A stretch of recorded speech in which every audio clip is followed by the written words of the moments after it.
You're with The Capitalist Sage, a twice-a-month podcast that seeks out entrepreneurs and experts that speak to the real-world life of doing business for their sage advice. Now, with your hosts, Karl Barham and Rico Figliolini. Hey everyone, thanks for joining this live stream if you're here for that, for Facebook Live, or if you're here for the audio podcast. This show is called Capitalist Sage. I'm your host, Rico Figliolini, and Karl Barham is our co-host as well. Karl, why don't you tell us about the show? Sure thing, Rico. Our mission of this show is to provide sage advice to small business owners and from other business owners and subject matter experts. We aim to inspire business owners to explore traditional and new ideas to grow their business. Great. I want to also thank, by the way, before we get too far into this with our special guest today, we are at Atlanta Tech Park Podcast Studio. I want to thank them, put a shout out to them for doing this with us, for allowing us to be able to use their studio, and for Mark Traeger. Mark, thanks for saving us this morning, for this afternoon, for recording this live with us and getting the sound going for the podcast. We have a special guest today. This is our first show, so bear with us as far as any technical issues or as we move around the situation with the live stream and stuff. But our first guest is Gary Birnberg. I've known of Gary and have met Gary a long time ago. It's been about 10 years maybe? 10, 11 years, yeah. 10, 11 years, when you opened up your first Which Wich, a franchise business in the food industry. Right here in Norcross, Georgia, in the Forum. Let's call it Peachtree Corners. Okay. Back then, Norcross, today, right. City of Peachtree Corners. And I met Gary, and when I met and spoke to him, the interesting part that drove me was that Gary said to me, I have a plan. Good. Everyone has plans. But Gary had a plan to open up one of these franchises every year. Correct. And within 10 years, you've opened up about 10 of them. Yeah, 8 of them to be exact. It took about 7 years to get to the 8.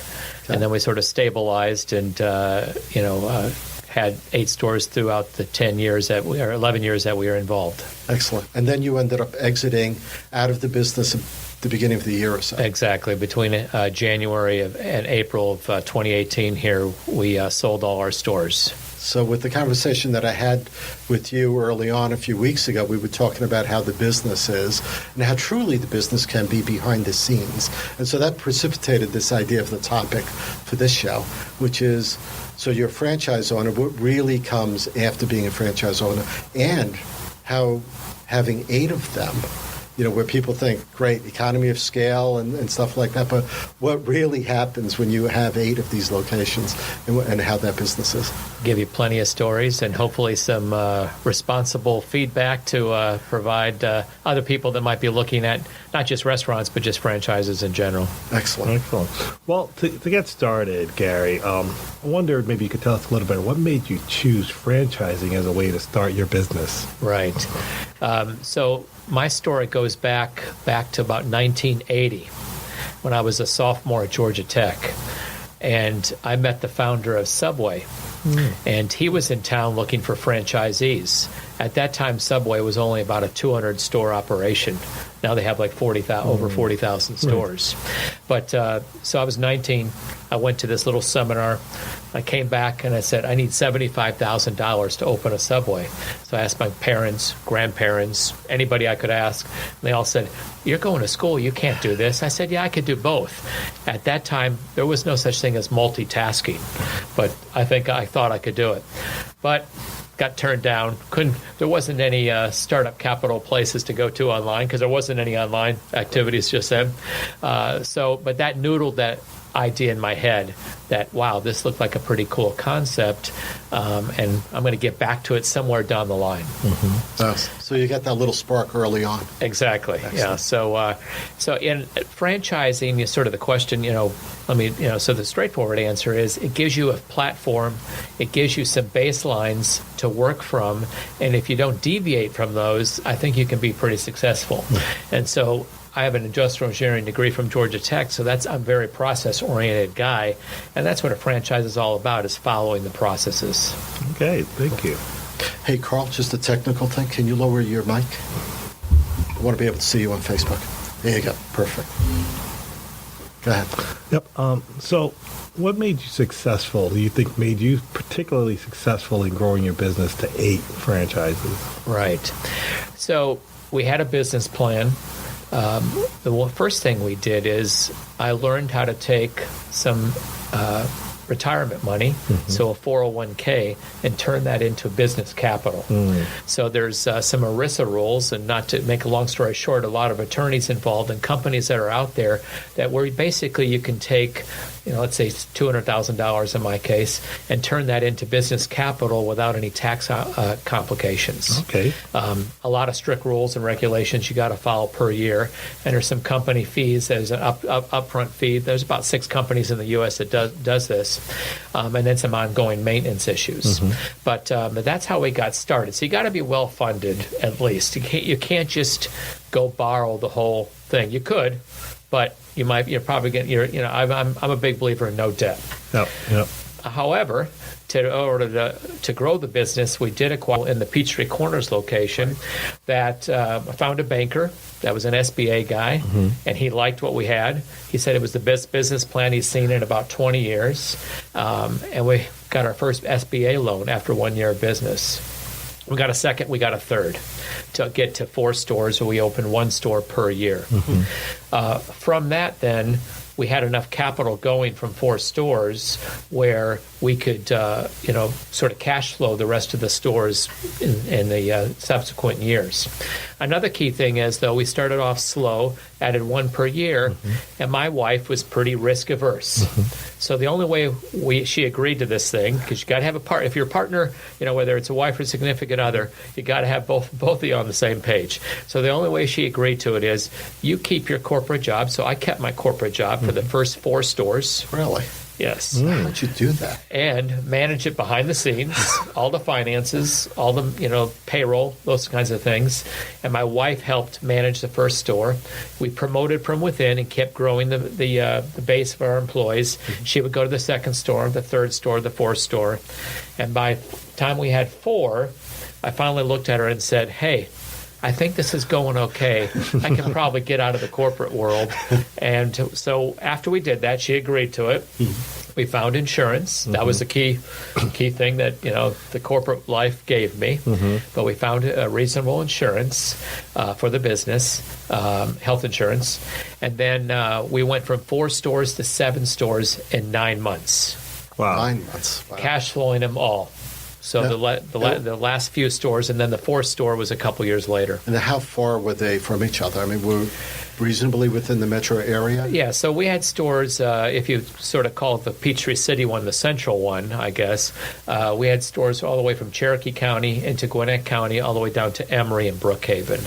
So 8 locations. The traffic got worse over time, so getting to some of those stores throughout the Atlanta area, you guys know as well as we do here in Atlanta, it's not an easy way to get around. So. I love that you mentioned about the program where you use some of your retirement funds to help do that. I think this described as a ROBS program that allows you to do that. So there's a lot of ways for people to get access to capital that they may not be aware of. Right. And then you looked at SBA funding to help you build a business over time. But I noticed a theme there. You had a really good business plan that helped you get some of that funding as you went to some of these organizations. Anything you could tell me about how did you learn to pull together a business plan and how hard is it to do? It's not hard. You have to take sort of the main components, whether it's from how you're going to structure the business, how are you going to manage the business, how are you going to market the business, how are you going to keep costs down. Part of it, I got the information from the franchise. So Which Wich Corporate provided me a lot of that information and their plan to grow. Because when I did the first store, Which Wich was only about 30 stores at the time, mostly in the Texas area. So it was a pretty high-risk venture to go out and say Which Wich is a good idea. And in Atlanta, there was only 1 store way down in Hapeville, of all places. So, but Which Wich provided that information to me. There was no internet at the time, right? So you couldn't go copy and paste some good business plan ideas. But I asked a lot of small business owners as well. what have they done before, especially guys in the restaurant business. So what type of support did you get from the franchise, though, as far as... Yeah, so it's a great idea. So most franchisees that are growing, have their plan together on, now this is the restaurant side of it, have their plan together about food and cost structures, have some national plans with food providers, those kinds of things, have an idea of how to run the stores, the operations, and if you follow those operations, you're pretty good at keeping those things running well.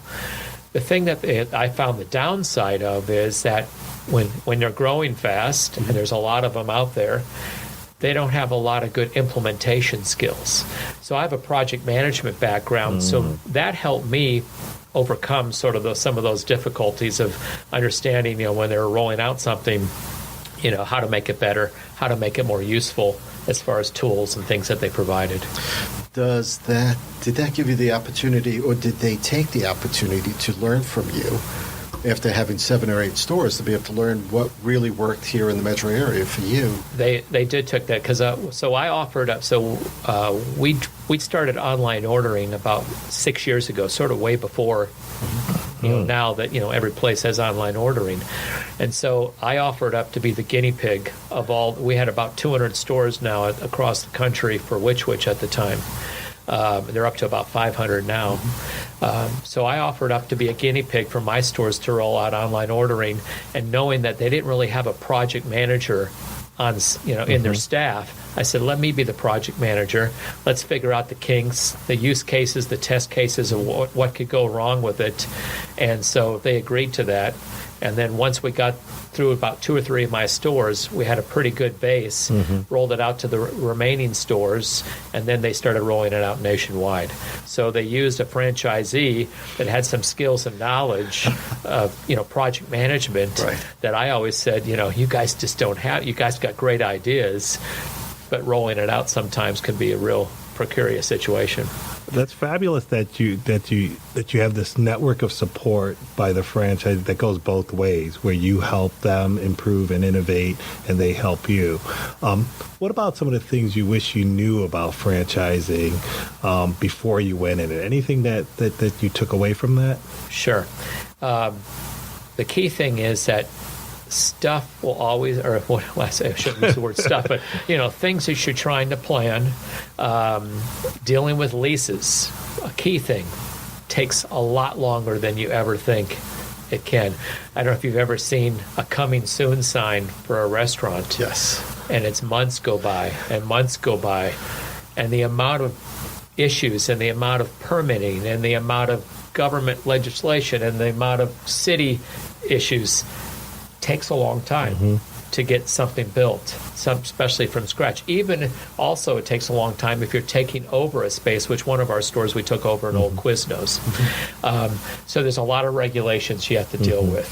The other thing that I learned is it takes a lot more money than you ever think it might. So I sort of am a believer when I'm doing projects, if you sort of half the benefits and double the costs, you might get to reality of what some salesperson or pitched you as far as an idea. So did by the time you got to your 6th or 7th store, did you get used to the fact that of all these things happening? I said, and so if you recall, we talked about we went from 4 to 7 stores in 9 months. Yeah. After the 4th store, we sort of had it worked out of what we needed to do and what jurisdictions we were going into, because we were going into some new counties or new cities. And then I also learned to talk to some of the other guys that have opened up things in that center and find out who to talk to. So we sort of skirted around some of the bureaucracy in different government agencies and got to the right person right away. Oh, that's smart. That's good advice for people. So talking to other owners in the shop, right, kind of using them to help learn from their experience. Exactly, because they told us about which inspectors to look out for, what paperwork they forgot to tell you that you needed. Those sorts of things that can just be cumbersome because you have to keep going back. And I'm thinking about the government, but it's not just the government. Food providers, safety issues, utility providers. There's so many things that get involved. And to build one store of a restaurant, I dealt with about 60 different vendors at any one time to get a store open. So go ahead. No, so looking at your experience, you did a restaurant, a food restaurant. If you were to look back at it, are there other businesses besides that you would have considered, knowing what you know now about businesses and franchise? Is there another concept that you learned over the year that you would have considered? I think some of the technology plays and some of the sort of like let's say the online ordering piece was really interesting, and so there's some companies doing some franchising that you can go implement online ordering in different, not just restaurants but other retail oriented services. Sometimes I'll look back and say maybe something with less employees, because I had about 120 employees at any one time at the height of the number of stores we had, and each person has their individual characteristics of the good, the bad, and the ugly. Today's world, the turnover, unemployment's so low, it's sort of an epidemic to try to find people, not just good people, but just people in general. So sometimes, as my wife looks at me now and says, if you're going to start another business, maybe you should look at, how many employees does it really take? And technology certainly has helped, It's funny fulfill because that. When we were talking a couple of weeks ago, you mentioned the employee thing and how you're competing with like Target and other places that pay more per hour. For sure. Yeah, than the food industry. For sure. But it's not even the money, though. You were saying you get people not showing up for interviews. Well, they would show up, but then they wouldn't show up for the job. Right. I mean, so they know it's. I don't know if you've heard the term ghosting. And so the ghosting represents where, they don't show up for the interviews. Right. So the ghost shows up, but, not the actual person. They show up for their first day and then they ghost out for the second day, because they know they can go down the street in any direction and find somebody else that's paying more, maybe a different kind, or they find out that, if a lot of people have not worked in the restaurant industry and they found out, wow, there's a lot of issues, dealing with customers one-on-one, things that I might have not even been trained for. I'll give you an example. So there's so many kids come out of high school and they don't even know how to clean a toilet. That's surprising. They had the maid do it. Well, certainly the cleaner that comes once a week or something. Yeah, no, I get that. Yeah. So it's tough to find. And did you find, like, when I drive up to McDonald's sometimes, the kids will be with earbuds.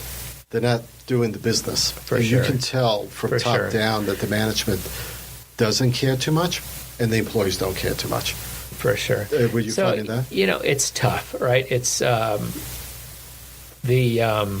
think they care to an extent, but we've let sort of this younger generation now. I'd say that the 17 to 20 something grow up that all is good. They get the 8th place trophy in the soccer team. They haven't been taught, Business 101, where you got to be excellent in order to rise to the top. And also the phone has taken away a lot of their skills to be able to talk and interact with people. I always said if they could Snapchat to the customer, I'd have been golden. But unfortunately, the health department doesn't like phones in the hands in restaurants. So that was a key issue to make sure that phones were put down in the back, or we even locked away in the safe, so they couldn't get them. So it's interesting, having good financing up front and figuring out that having a good plan in place, and figuring out how to manage employees and operations are some critical skills that made you successful. Right. In your plan, how did you think about how you would exit that business? Right. I always sort of thought about 10 years down the road, would there be something different to look at? And that's where we sort of came upon in that 10th year. My wife and I looked at each other and said, we're ready to do something different, especially with the amount of technology that's out there, it looks like, there's a lot of people doing their own thing, whether it's podcasts as we're doing right now, to Instagram influencers, to Facebook advertising, to buying and selling retail arbitrage, with Amazon or eBay. So there's so many things and opportunities that we wanted to try something different and give somebody else the opportunity to to get into the restaurant business. The restaurant business is a great business. But our time had come, and to move on and do something different.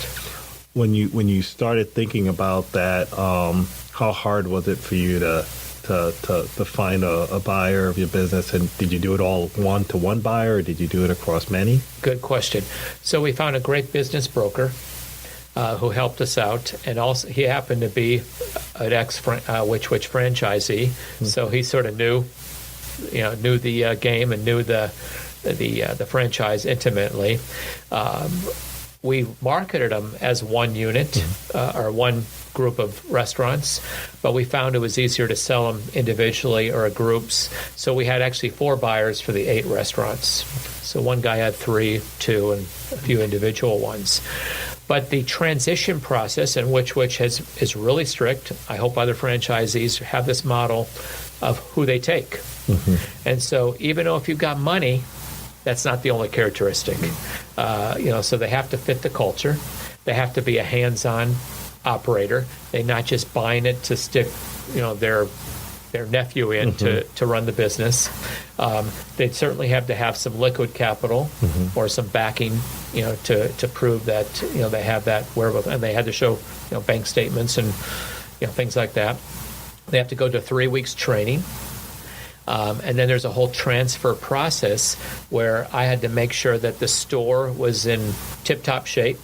It can't be 100% new because it's aging, but everything had to be working before I could transition this over to the new owner. So the process, we started in January of 2017, and we sold them all from January to April of 2018. So the process of finding the right buyers, getting them through training, getting all the financing in order, it can take a while, for sure. So once all that was done and you completed the transition, what was your plans for after that? Okay. So we took a few months hiatus, went on a long-needed vacation to Europe for 3 weeks. My wife's an interior designer, so I've been helping her some, building her business through Instagram and Facebook and other things like that. I've got a few ideas if you want me to share with them. I'd love to tell you guys about it. Absolutely. After you've done all that, what are you doing now? All right. So I'm a big believer is that there's a lot of opportunity in Atlanta to show people where to go, what to do.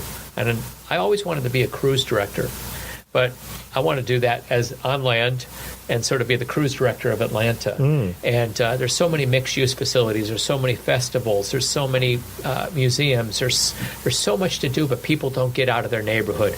So be on the lookout for something called Zip Escapes, where you're going to escape your zip code and go explore locally across a lot of these things you might have seen on the news that are opening up around Atlanta. I love that idea. Finding things to do is still a challenge for people that are new to the city or people that have lived here. Right. And having someone to help be a guide for that. Yeah, so I want to be the official sort of concierge, cruise director, whatever it might be. I've lived here 45 years.